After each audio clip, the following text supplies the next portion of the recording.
February 14th, 2016, Valentine's Day. Kanye West tweeted, "I'm $53 million in personal debt."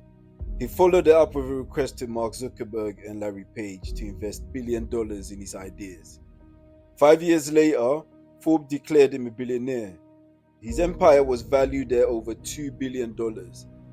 Then in October 2022, in the space of 72 hours, he lost the Adidas deal, the Gap deal, and the Balenciaga partnership. $1.5 billion in revenue evaporated. This is the financial story of Kanye West, the most volatile wealth journey in the history of entertainment. Welcome to Coin in Context. Kanye Omari West was born in Atlanta in 1977 and raised in Chicago by his mother Donda West, an English professor. He was not from the streets, he was from the middle class, and in hip-hop in the early 2000s, that made him an outsider. His early career was as a producer. The soul sample sound he developed for Jay-Z's Blueprint in 2001 redefined hip-hop production. But the labels did not see him as a rapper. Too preppy, too suburban, not street enough. He persisted. The College Dropout was released in February 2004 against the advice of almost everyone at the Rockefeller Records. It sold 441,000 copies in its first week and was nominated for 10 Grammy Awards, winning 3. From 2004 to 2010, Kanye West was arguably the most creatively dominant force in popular music. Late Registration, Graduation, 808 and Heartbreaks, My Beautiful Dark Twisted Fantasy, each album critically and commercially significant. The money followed, but for most of that period, the money was music money, advances, royalties, producer fees, touring, significant, not empire building.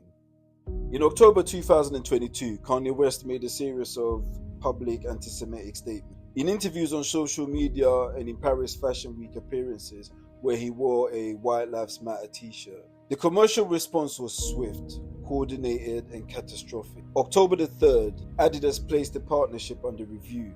October the 4th, Gap confirmed the termination of the Yeezy Gap partnership. October the 25th, Adidas officially terminated the Yeezy partnership. In their statement, they noted the termination would cost them approximately 250 million euros in net income for 2022. Balenciaga ended their collaboration.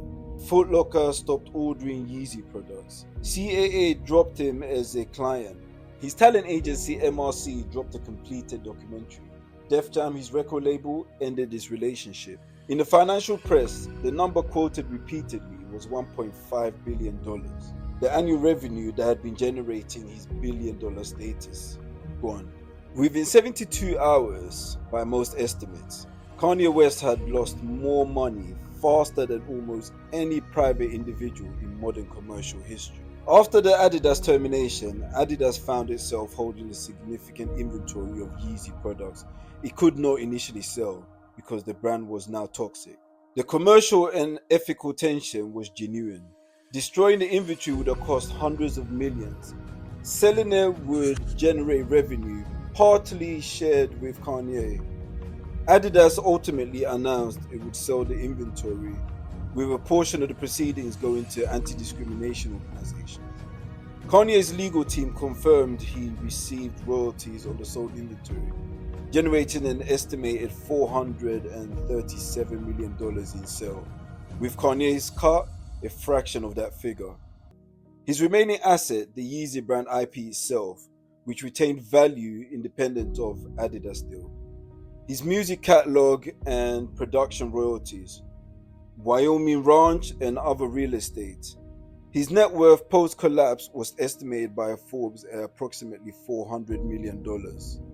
Still significant, but the trajectory from debt to $2 billion to $400 million is one of the most dramatic wealth arcs in entertainment history.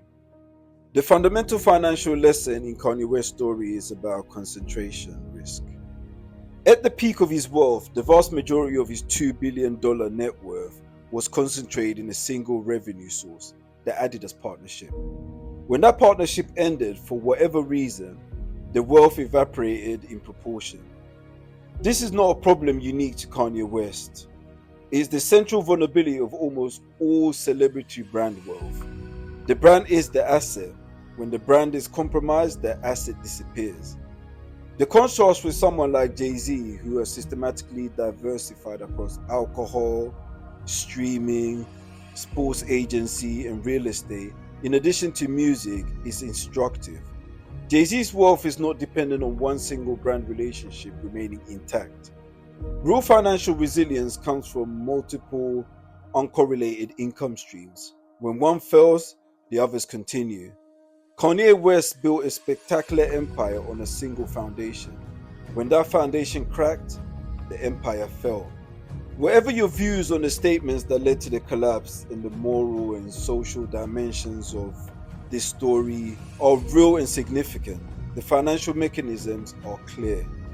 In a world where your net is built on brand value, your brand is your most important asset. Brand value is entirely dependent on perception that can change overnight. The $53 million debt was real. The $2 billion empire was real. The $1.5 billion loss was real.